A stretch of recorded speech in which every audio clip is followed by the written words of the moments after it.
Henry Rider Haggard Hou-Hou, or The Monster Chapter 1 The Storm, Part 1. It's my job, as the editor of these notes and my late friend's executor, to introduce you to the adventures of the one and only Allan Quatermain. The natives of Africa called him He Who Watches in the Night, and let me tell you, he lived up to that name. Now, I'm about to share the most curious and extraordinary of all his tales. Allan told me this story himself many years ago. I was visiting his home in Yorkshire, right before he set off with Sir Henry Curtis and Captain Good on that final, fateful expedition into the heart of Africa, the expedition from which he, my dear friend, would never return. This is the story of Hou-Hou, or the monster, and it all begins with a storm.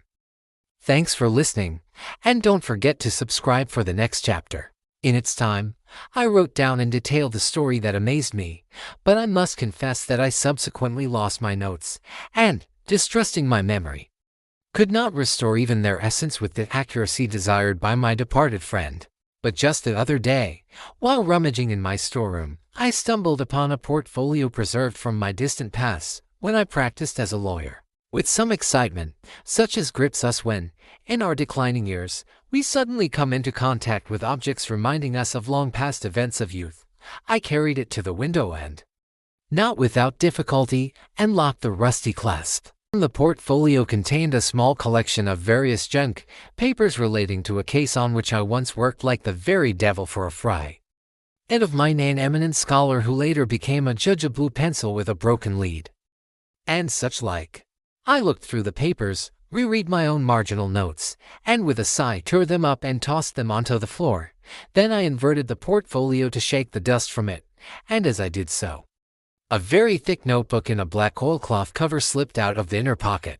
I opened it, and my eye was immediately caught by the subtitle, Abstract of the Extraordinary Narrative of Allan Quatermain Concerning the Monster God, or Fetish, Hou-Hou, whom he and the Haggard discovered in the central regions of South Africa.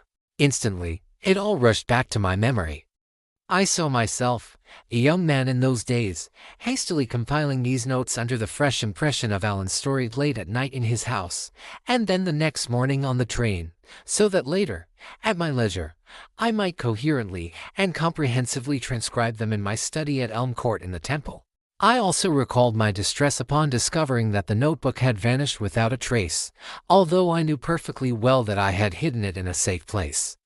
I can still see myself frantically searching for it throughout my room in the suburbs of London. Finally, despairing of finding it, I resigned myself to the loss. Years passed, and new events erased both the notes and the very story from my memory. And now they have resurfaced from the dust of the past, stirring up living memories.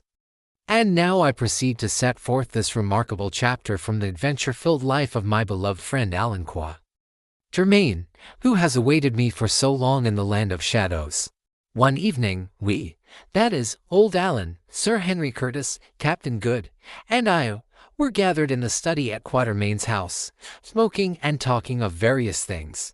I happened to mention in conversation that I had come across a reprint from an American newspaper stating that some hunters in the Zambezi Basin had allegedly seen an enormous antediluvian reptile, and I asked Allan if there was any truth to it. Allan shook his head and cautiously replied that Africa was vast. It was possible that primeval animals still existed in its depths. I once encountered, he hastily added, steering clear of a wider discussion on the subject, a huge snake, the size of a South American anaconda, which is said to reach 60 feet in length. We killed it, that is, not I, but my servant. The Haggard, the natives worshipped that snake as a deity. It might have given rise to talk of antediluvian reptiles. And once I saw an elephant that so exceeded ordinary dimensions that it likely belonged to the prehistoric era. It had been known for several centuries and was called Janet. Did you kill it? Inquired Good.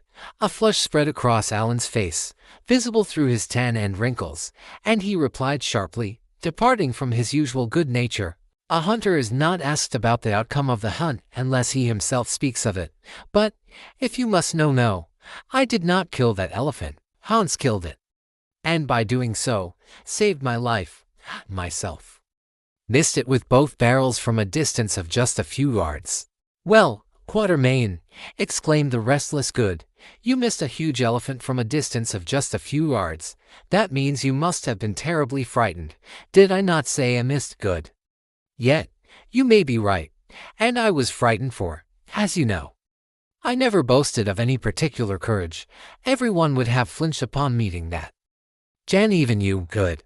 However, with some generosity, you would agree that I have other reasons why I cannot look back indifferently on that vile, yes, truly vile spectacle. The encounter with Jana led to the death of old Hans, whom I loved. Good prepared to object again, but Sir Henry stretched out his long leg and kicked him, after which the captain fell silent. However, Allan hastily added, changing the uncomfortable subject, I once met, not an antediluvian reptile, it is true, but a tribe that worshipped a monster god, or fetish, which was probably a relic of the ancient world. He fell silent, showing that the matter was closed, but I eagerly asked, what kind of fetish was it, Allan? That is a long story, my friend, he objected, and one that, if told, Good certainly wouldn't believe. Besides, it is late, and I fear I would bore you. I truly wouldn't finish the tale in one night.